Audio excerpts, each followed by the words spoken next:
Friday, 29 January, 65.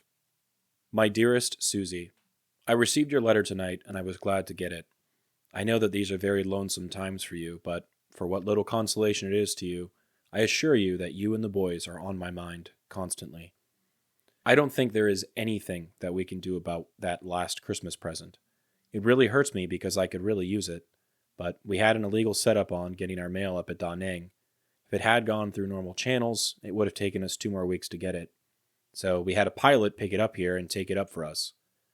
When he got up there, he had to put it in an unlocked box for us. So I'm sure that if someone took it, they took it out of that box. The pilot who took our mail up is a good guy, and he was just doing what we asked him to do. So if I said or did anything about a missing package, he is the one guy who would be in trouble. So I'm sorry that you lost the money, but I know that the thought was there, and that is what counts. This picture that is enclosed was made about 15 minutes ago. We are in the middle of a platoon party. We have a new platoon leader now, and this is his way of getting acquainted. So, we are having steaks and beer tonight. That guy in my lap is Charlie, in case you hadn't noticed. This has really been a week for us. We have had a troop lift every day. I have been subjected to enemy fire 37 times this week, and tomorrow we have at least 2 more lifts. All the action that I was worried about coming is here, I'm afraid. Oh well. Just look at how fast the time passes for me. Yesterday afternoon, I hauled about 17 wounded people out of an area that had been mortared by the VC. One of them was a woman, about 23 or 24 years old, with a baby, about 8 months old. She was alive when we landed at the Vietnamese hospital. The baby wasn't. They had both been hit by mortar fragments. Last night, I didn't drink a drop, but you can understand why tonight I have decided to get drunk on my blank. Enough of that bad news. I'm fine. The only thing that has been damaged for me so far are my feelings. I love you all very much. Naturally, if I love you, I have to think of every young woman and every kid that is hurt in this miserable place, and it makes me sick. I'll quit. I will try to write sooner next time. All my love. Bill. Today's letter from Popi comes at the end of an emotionally and physically grueling week. It's a deeply personal letter, filled with reflections on his family, camaraderie, and the devastating realities of war. Popi is writing during a rare moment of respite, a platoon party meant to welcome their new leader, but the letter is anything but carefree. He begins by addressing the missing Christmas package, a small but meaningful loss. The informal system of transporting mail in Vietnam meant that the soldiers had to rely on creative but unreliable methods to get their letters and packages. In this case, Popi and his unit asked a pilot to fly their mail from Vinh Long to Da Nang, but the mail was left in an unlocked box, where it likely disappeared. Despite the loss, Popi's letter shows his understanding of the situation. He refuses to place blame on the pilot, a good guy who was just trying to help. Instead, he reassures Suzie that the thought behind the gift mattered more than the gift itself. The letter quickly shifts to the challenges of the week. Popi writes that he's been under fire 37 times in just 7 days. A staggering figure that underscores the relentless danger he faced. Among the most harrowing moments was evacuating wounded civilians from a village that had been mortared by the Viet Cong. Popi describes one rescue that will stay with him forever. A young woman, likely in her early 20s, and her baby, only 8 months old. The woman survived, but the baby didn't. Popi's words are filled with anguish as he admits that the emotional weight of these moments is overwhelming.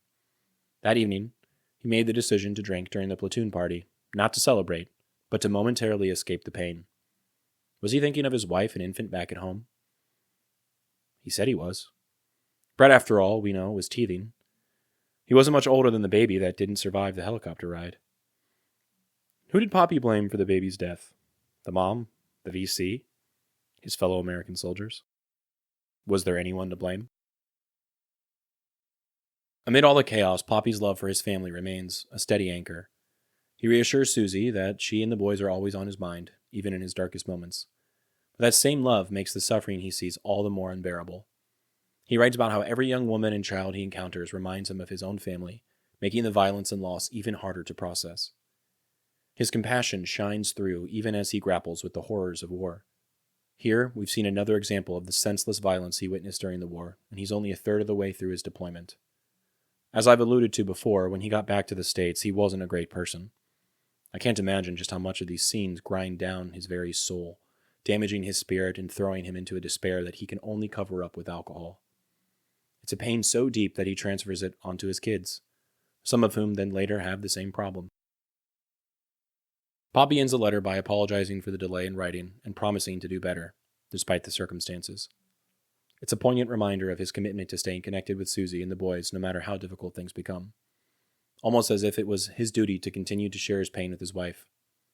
His resilience is evident, not just in his ability to carry on, but in his determination to share his thoughts and feelings with the family he holds so dear. The photo I chose for today depicts a mother with her baby. It was taken at the Bangkok Zoo. The baby is holding up a treat. This was taken weeks after this letter was written. When he saw his mother and her child, did he think about the two he mentioned in the letter? Was he happy to see a baby smiling and happy to be at the zoo? Did he ever see the dead child in his nightmares, even when he was in his 60s, sleeping in his own room away from Mimo?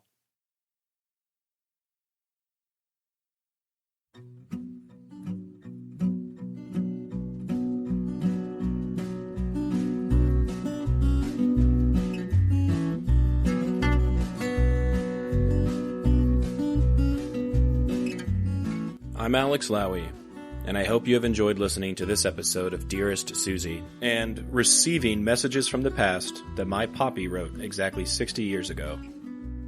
I sincerely appreciate your time and interest.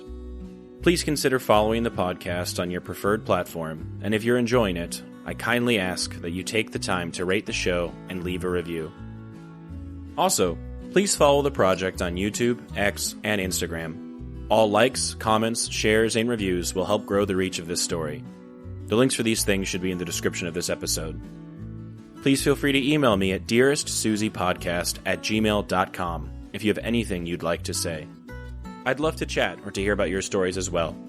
Thank you for listening, and God bless.